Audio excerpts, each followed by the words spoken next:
Bonjour famille, bonjour peuple de Dieu.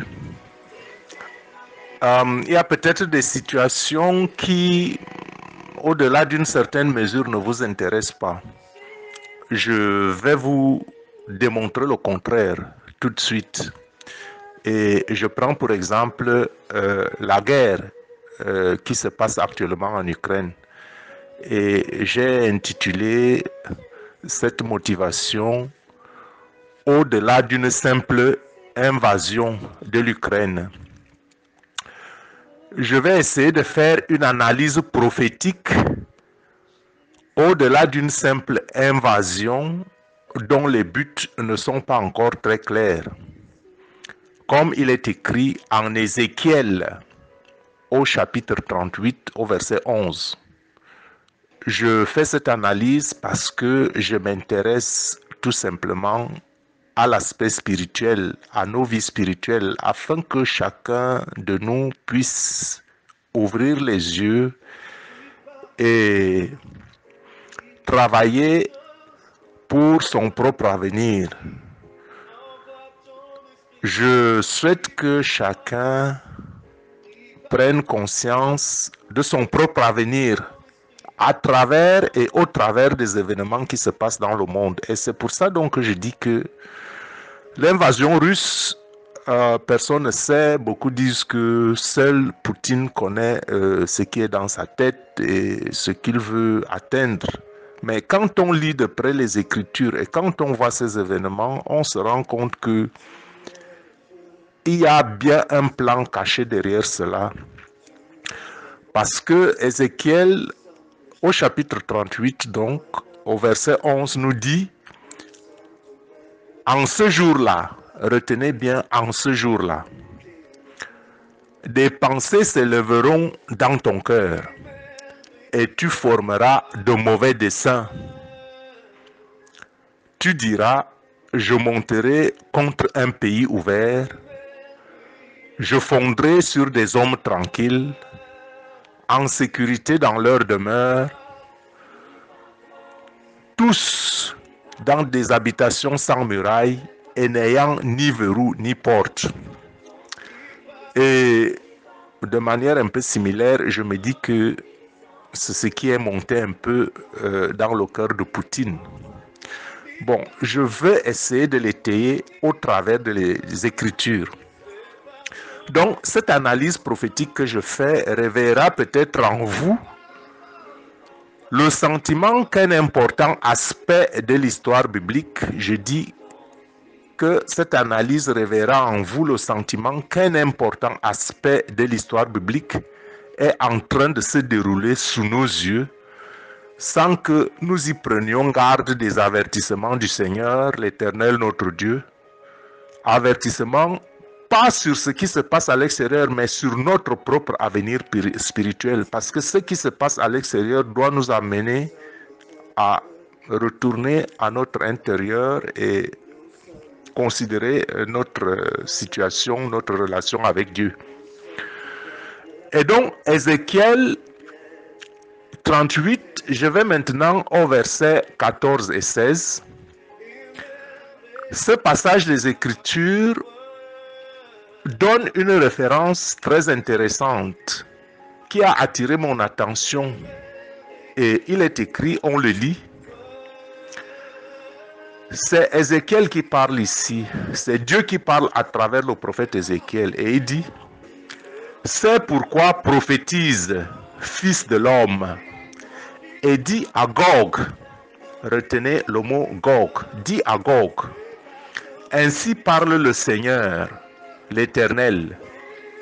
Oui, le jour où mon peuple d'Israël vivra en sécurité, tu le sauras. Alors tu partiras de ton pays, des extrémités du septentrion, retenez extrémités du septentrion, toi et de nombreux peuples avec toi, retenez toi et de nombreux peuples avec toi, tous montés sur des chevaux, une grande multitude, une armée puissante, tu t'avanceras contre mon peuple d'Israël comme une nuée qui va couvrir le pays.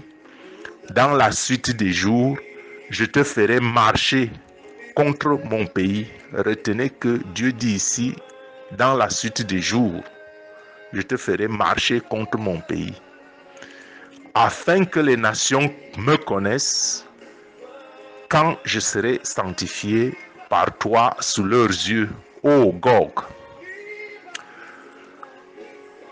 Frères et sœurs, famille en Christ, peuple de Dieu, dans cette prophétie d'Ézéchiel, Dieu dit lui-même qu'il sera sanctifié par les actes de son ennemi.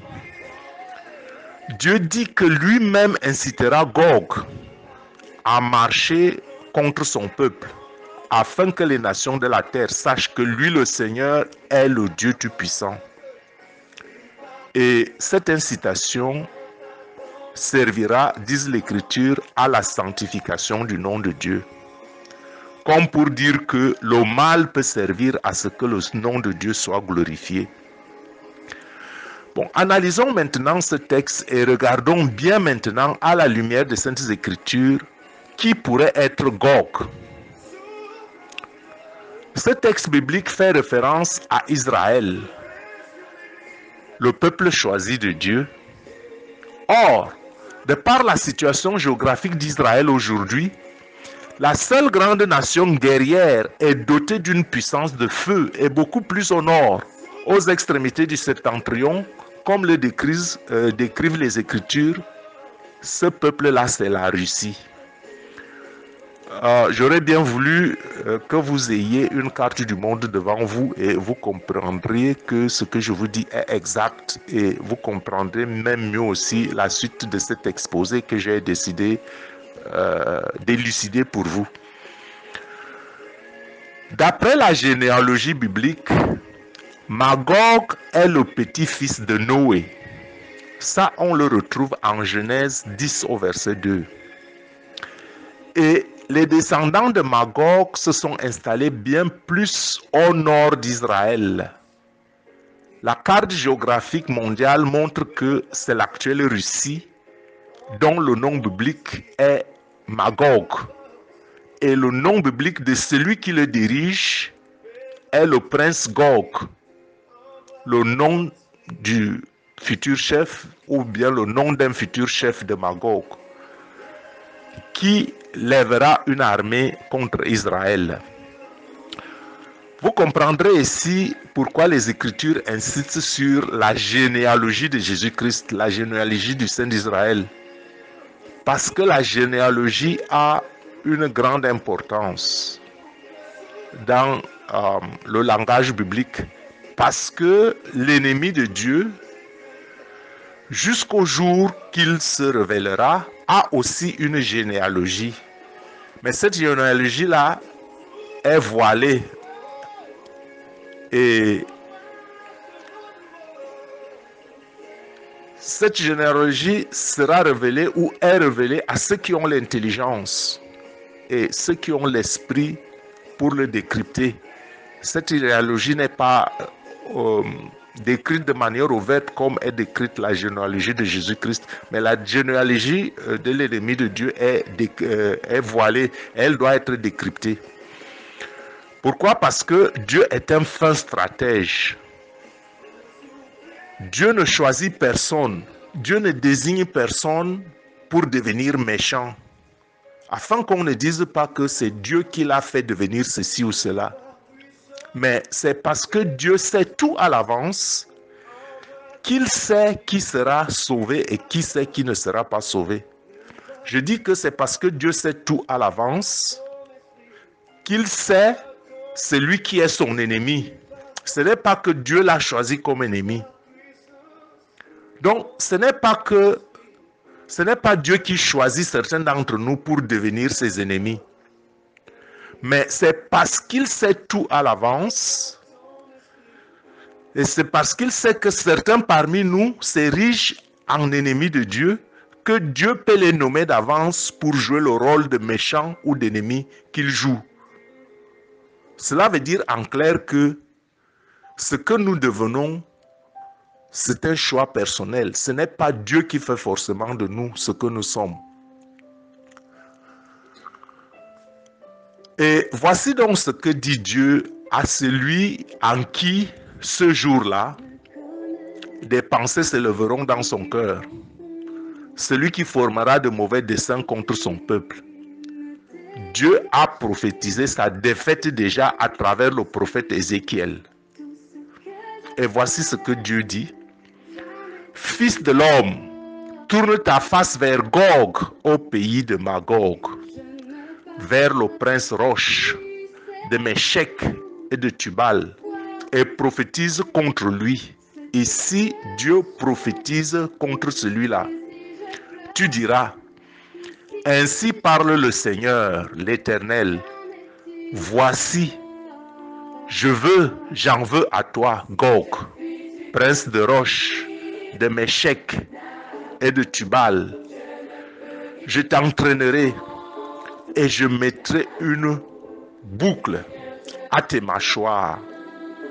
Je te ferai sortir, toi et toute ton armée, chevaux et cavaliers, tous vêtus magnifiquement, troupes nombreuses portant le grand et le petit bouclier, tous maniant l'épée.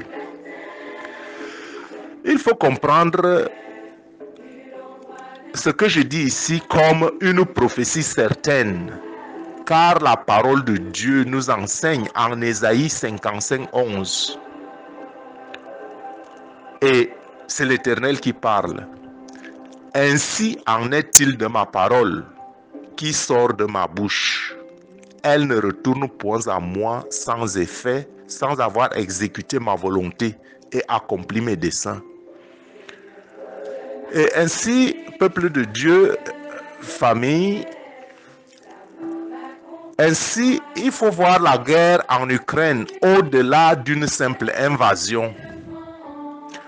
J'avais déjà publié dans une vidéo en décembre 2019, et cette vidéo s'intitulait « L'Antichrist réconforte sa position ». C'était en 2019, en décembre, où je faisais mention des réformes étatiques très restrictives, de la loi russe, et il y avait aussi une loi chinoise.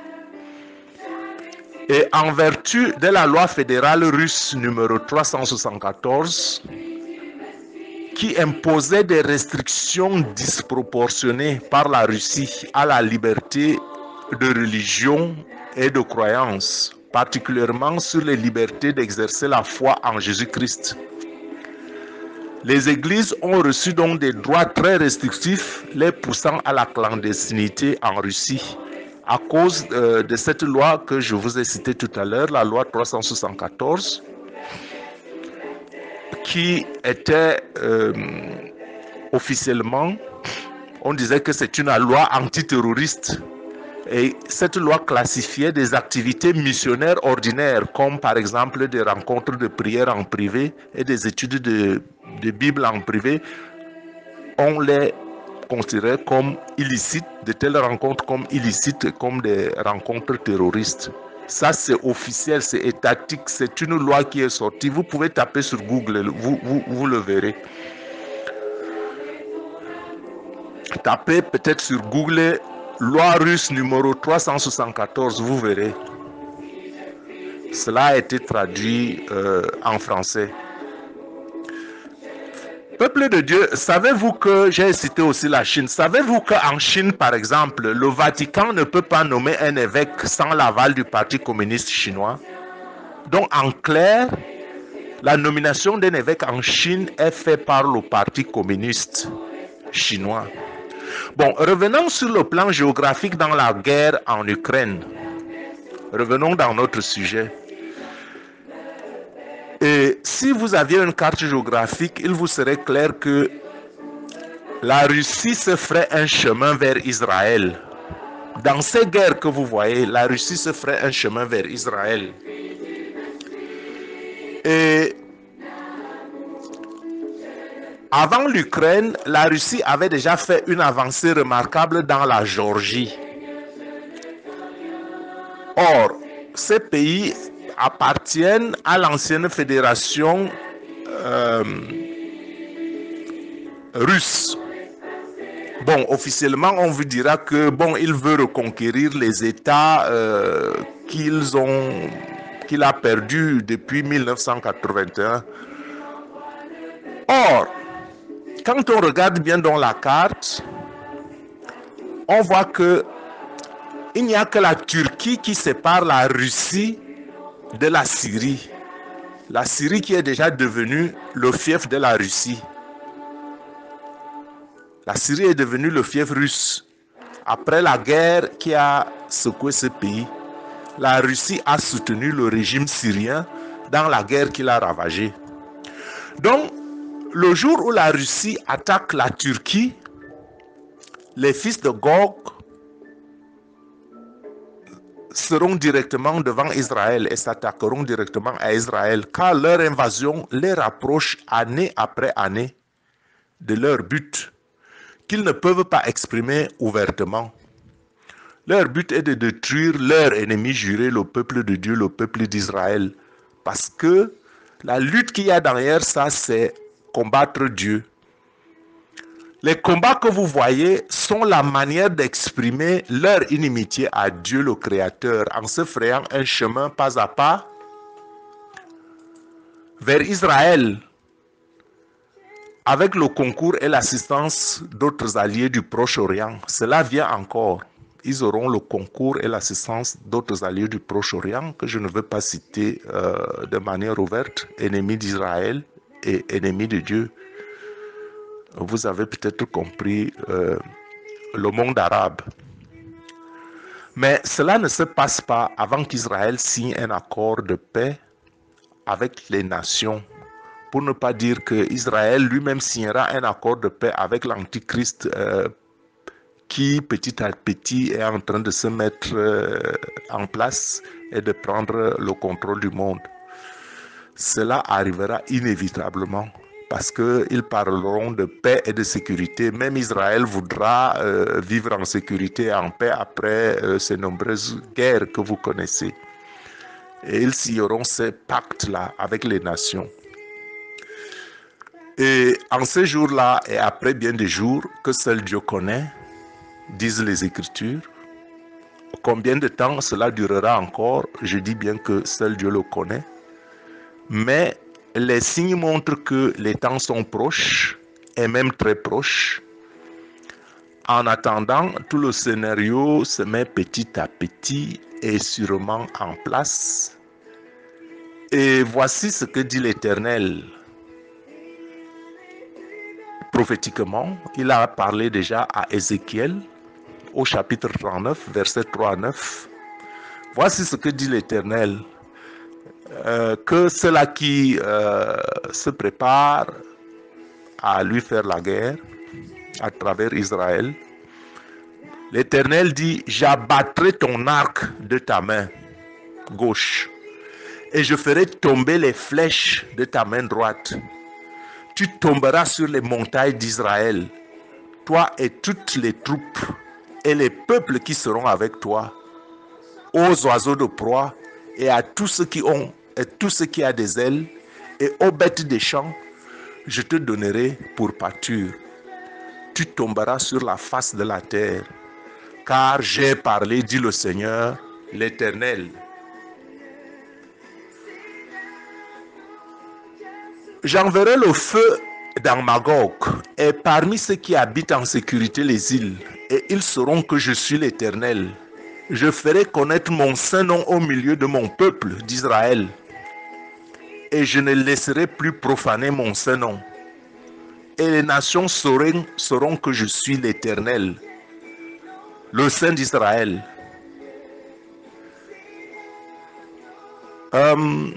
Voici donc ces choses qui viennent. Elles arrivent, dit le Seigneur, l'Éternel. C'est le jour dont j'ai parlé. Alors les habitants des villes d'Israël sortiront. Ils brûleront et livreront aux flammes les armes, les petits et les grands boucliers, les arcs et les flèches, les pics et les lances, et feront du feu pendant 7 ans. Donc, Peuple de Dieu, famille, frères et sœurs, la guerre en Ukraine est une guerre de plus qui nous rappelle au niveau individuel et collectif que les temps sont proches. Et ce temps nous appelle au réveil et à plus d'activité, à changer notre mode de vie et à renouveler notre intelligence pour ouvrir les yeux sur la grande tromperie des siècles, à comprendre que tout ce qui nous est raconté sur les médias conventionnels n'est pas toujours la vérité et n'est même pas la vérité. Et que les fondements de ce qu'on nous offre manipulent notre opinion et notre entendement pour nous rendre froids, sinon indifférents à l'œuvre et au plan de Dieu pour nos vies sur la terre. Et ils nous disent toujours qu'il faut attendre la bienheureuse éternité. Non, Jésus est venu nous donner la vie et une vie en abondance. Et il n'a pas dit seulement la vie en abondance spirituelle. Donc vous voyez, on est en train de nous berner, les prix flambent. Je peux vous dire qu'à ce jour, le litre de carburant coûte déjà en Allemagne. Le litre de carburant coûte aujourd'hui en Allemagne, tenez le souffle, à peu près 1900 francs. Je revenais du Cameroun quelques jours, le litre de carburant coûte 650. Les prix, je suis arrivé, les prix sont enflammés et j'achète le livre de carburant à 1900. Et on vous dit que c'est parce qu'il y a la guerre, ceci, tout est bloqué, il n'y a pas de livraison. J'aimerais bien qu'on me dise que le livre de carburant coûte 1900, presque 2000, parce qu'il n'y aura plus bientôt de carburant. Parce que à cause de la guerre, il n'y a plus de livraison. Mais malheureusement, le carburant est toujours là, mais il devient chaque jour de plus en plus cher. Donc, vous voyez qu'il y a une certaine tromperie qui fait que on vide nos comptes de manière très subtile. Vous avez un peu d'argent, allez-vous aller au travail juste pour payer du carburant? Bon, c'est ce que je dis que spirituellement comme politiquement, il y a un grand mensonge de ceux qui nous dirigent,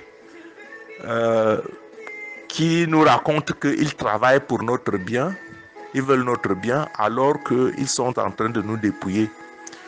Donc, l'ennemi avance dans ses plans à grande vitesse. Même s'il pose des jalons pas à pas, petit à petit, il avance à grande vitesse parce qu'il reste peu de temps. Mais soyez-en rassurés, frères et sœurs, peuple de Dieu, chère famille.